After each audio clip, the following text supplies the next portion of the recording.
Kraksal horo Bwrwirokni Hostelo Police ni red. Aroh Manjakha Hostel Superintendent ni Buphayung. Patimung Rajakhor Aguli ni Krishanagar Amchai ni Bhagini Nibedita Hostel ni Koktwma.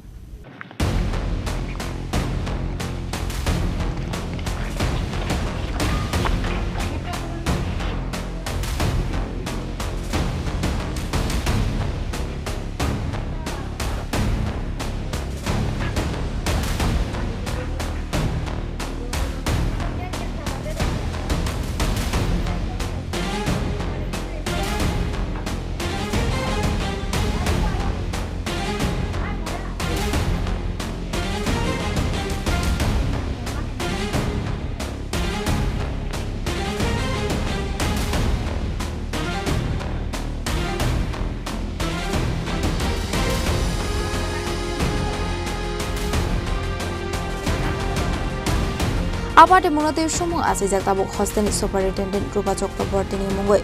Tamani hinke Bwrwirokni Hostelo bahike fire shopai kachola Bwrwirokni Hostelo Manjakha Bwrwirokni Buphayung ni mung Tripura Chakraborty. Abahikeno ashalo Hostel Superintendent Rajakhor ni mungoi tebo dalbidal koshulsa mukashaka Hostelo nokni Bwrwirok faika hinke dalbidal kok hamir shawate hostel ni fees nok khobai dalbidalo jungsal klamen Koktwma bukashi faika Patimung Koktwma thumnai robai kok songjaka hanke Hostel Superintendent tamu shaka আপনাকে কি order দিয়েছে director সাহেব যে কারেন্টের বিল 10 লাখ টাকা যেটা বকেয়া আছে এটা প্রেজেন্ট যে স্টুডেন্ট আছে দিতে হবে? না না না এরকম কোনো কথা নেই, এটা ডিপার্টমেন্টাল ব্যাপার। না ওরা তো অভিযোগ করেছে যে কি আপনারা নাকি বলেছেন যে 10 লাখ টাকা যেই কারেন্ট না না এটা কথার কথা, এটা ডিপার্টমেন্টের বিল কথার কথা কি আপনি বলতে পারেন? স্টুডেন্ট দিবে কেন? স্টুডেন্ট কিভাবে দিবে? আপনি তো বলেছেন ওদেরকে। না না এরকম ভাবে বলা হয়নি, কথায় কথায় তো অনেক কিছু হয় না যে এরকম পেন্ডিং আছে বিল, এরকম বলা হয়েছে আর কি। কারেন্ট একটু আপনি কি বলেছিলেন ওদেরকে বিলটা স্টুডেন্টদেরকে দিতে হবে? না না কি বলে কি আমি কি বলা দেব, ডিপার্টমেন্ট দেখছে এটা। আচ্ছা পার মান্থ স্টুডেন্ট কত টাকা করে দেয়? 200 টাকা বিপিএল ছিল, ওটা 11 ওয়াট মিটিং এ ওটা ডিসিশন হয়েছে গভর্নমেন্ট বডির মিটিং এ, এটা 400 টাকা। আর এপিএল 400 টাকা। কতজন আছে এখানে? এখন 108 এর মধ্যে 26টা সিট খালি আছে, এখন আগে পরে দেওয়ার কথা আর কি। টোটাল স্টুডেন্ট কতজন আছে? 172। কি নাম আপনার? আমার নাম Gopal Chakraborty. Yang khaksa facing abai Patimung Hostelo nuksakha flaka fla abahikeno asijak Hostelo tongna student rokni safety notu yibo abahino police inside to wine dokmani yagulo stretchere only covid Patimung tamo এমন করে যে যদি কেউ মানে আমরা যদি 5টার মানে পরে যদি কেউ বাইরে থাকে, এমনও বলেছি কোনো প্রোগ্রাম যখন হয় 5টার পরে যদি কেউ বাইরে থাকে ওরা নাকি স্টুডেন্টরা হোটেলে যায়, এমন করে বলেছে। আর যখন প্যারেন্টসরা আয় ওরা আমাদের ক্যারেক্টার নিয়ে অনেক বেশি কথা বলে, যে ওরা আমার ভাই নাকি। এমনও বলেছে যে আমাদের হোস্টেলে যত বাড়ির যত ফ্যামিলি মেম্বার আছে সবার আধার কার্ড লাগবে, সবার আইডি কার্ড লাগবে, যাতে ওরা বুঝতে পারে যে ওটা আমার মা বাবা ভাই, এমন করেও বলেছে। তোমাদের যে অভিযোগটা রয়েছে যে একজন পুরুষ লোক এখানে বিগত বেশ কয়েক মাস ধরে থাকছে এখানে, উনি আসলে কে বা তোমাদের যে ওয়ার্ডেন, ওটা আমরা জানি না মানে শুধু বলেছেন, উনি বলেছেন যে ওনার ভাই থাকে, কিন্তু ভাই থাকলেও তো এটা তো মানা ইয়ে না, কারণ ওটা বিল্ডিং এর ভেতরে। আর যেহেতু নিচে আমাদের নিচের ফ্লোরে অনেক মেয়েরা থাকে, এটা কি বিশ্বাস যে উনি যেতে পারেন না? বলা তো যায় না, উপরে যে কোনো সময় উপরে উঠতে পারেন, নিচে অনেকগুলো মেয়ে আছে ওদের রুমেও যেতে পারেন।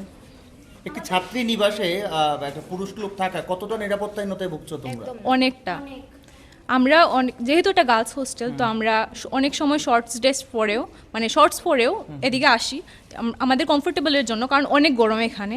তো যদি উনি এখানে ঘোরাফেরা করেন, আমরা জল নিয়ে এদিকেই আসি, তো ওঠার সময় যদি এদিকে ঘোরাফেরা আমাদের পক্ষে এটা অনেক আনকমফোর্টেবল জিনিসটা। কতক্ষণ থাকেন উনি? উনি সারা রাতও থাকতে হয়, সারা যখন বন্ধ থাকে, যেমন আজকে হলিডে, উনি সারাদিন ধরে রুমেই আছে। যখন হলিডে ছাড়া উনি বাইরে যান, রাত্রেবেলা আবার চলে আসেন। এই ব্যাপারটা নিয়ে কি তোমরা ওয়ার্ডেনের সাথে কথা বলেছিলে? না, না না, ওনার সামনে আমাদের কথা শুনেন না, উনি একদম শুনেন না। কিছু একটা বলতে গেলে উনি উনারই শুধু চালিয়ে যান, কিছু বলতে দেন না।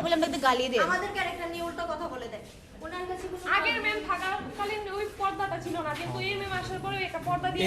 এছাড়া কোনো ধরনের কোনো অভিযোগ রয়েছে? হ্যাঁ, কি ধরনের অভিযোগ? যে এই কিছুদিনের মধ্যে ম্যাম বলেছে নাকি আমাদের মিনিস্টার থেকে আমাদের টাকা বাড়ানোর কথা বলেছে, কিন্তু যখন আমরা ম্যামকে বলি যে ওই লেটারটা আমাদেরকে দেওয়ার জন্য, যে আমরা দেখবো যে কি লিখেছে, ওইটার মধ্যে কি অফিসিয়াল নোটিশটা দেখার জন্য কি ওইখানে কি আছে লেখা, উনি কি সাইন করেছেন, কিন্তু ম্যাম আমাদেরকে দেখতে দেয়নি। যখন আজকে সকালবেলা আমরা জোর করে দেখতে চেয়েছি যে কালকে রাত্রে আমরা সবাই মিলে মিটিং করেছি, সবাই বলেছে সবার প্রবলেম আছে, তো যখন আজকে সকালবেলা দেখতে বলেছি ম্যাম বলছেন না হবে না, এমনকি অনেকে আছে ফটো তুলতে চেয়েছিল, ওটা ম্যাম দেয়নি। তারপরে যখন আমরা দেখেছি ওটার মধ্যে পুরো লেখা আছে যে ওইটা ম্যাম পাঠিয়েছে, ম্যাম নিজে বানিয়ে পাঠিয়েছে যে আমাদের হোস্টেলে থেকে এখন যারা এপিএল আছে ওদেরকে 800 টাকা দিতে হবে, আগে 400 টাকা ছিল, মানে ডাবল করে দিয়েছে। কিন্তু অনেকের পক্ষে এটা দেওয়া সম্ভব নয়, অনেকের পক্ষে না, সবার পক্ষে আমরা সম্ভব। যদি এত বেশি টাকা দিয়ে যারা hostel-এ কলেজ থাকি, এখান থেকে আমরা তো অনেকটা rent-এই দূরে, থাকতে পারি। যারা কলেজ অনেকটা দূরে তারা অলরেডি মানে অনেক ভাড়া দিয়ে থাকে এখানে, মানে যেতে হয় আসতে হয়, এখানে দেবে এটা, তারপরে খাওয়ার মেসের টাকা বাড়িয়ে দিয়েছে, ম্যাম বাড়িয়েছে, আর আমাদেরকে বলেছে ওটা নাকি মানে মিনিস্টার থেকে, হ্যাঁ ডাইরেক্টর থেকে বাড়িয়েছে। অনেক বাজে, আপনারা গিয়ে দেখতে পারবেন আজকে। এখনো আছে রাতের খাবার, হ্যাঁ। ইভেন খাবারের মধ্যে পোকা পাওয়া যায়, হাইজিন তো ফুড ডেলিভারি নিয়ে একটা সমস্যা হয়েছে, কি হয়েছে? হ্যাঁ হ্যাঁ, ধরা পড়েছিল যে ওরা বলেছে ডাইরেক্টর অফিস থেকেও ম্যাম বলেছে আমাদেরকে যে ডাইরেক্টর অফিস থেকে বলেছে 25 টাকা দিয়ে আর কি খাওয়া হয়, মানে একটা মিল 25 টাকা দিয়ে কি খাওয়া হয়, তাহলে যদি মানে খাওয়া হয়ই না তাহলে এক্সট্রা খাওয়ার মানে থাকে কোথা থেকে, এক্সট্রা খাওয়া যে ওরা নিয়ে যায় ওটা থাকে কোথা থেকে, যদি 25 টাকার খাওয়ারই হয়ই না, ওটা তারা জানি না বাইরে কোথায় নিয়ে চলে যায়, এক্সট্রা যেটা বাঁচে হ্যাঁ বিক্রি করে, বাইরে থেকে খাওয়া অর্ডার করা যায়, হ্যাঁ করা যায়, যেটার ব্যাপারে ম্যামের ভাই কমপ্লেন করেছে, এমনকি ওনার কোনো রাইটস নাই। ভিডিও আছে যে উনি বলেছেন নাকি অনেক দিন আগে থেকে উনি কমপ্লেন করেছেন যে বন্ধ করার জন্য বলেছেন, কিন্তু এখনো বন্ধ করা কেন হয়নি, উনি বন্ধ করেই ছাড়বেন, এমনও ভিডিও আছে আমাদের কাছে। তুমি আসলে কে বা তোমাদের যে ওয়ার্ডেন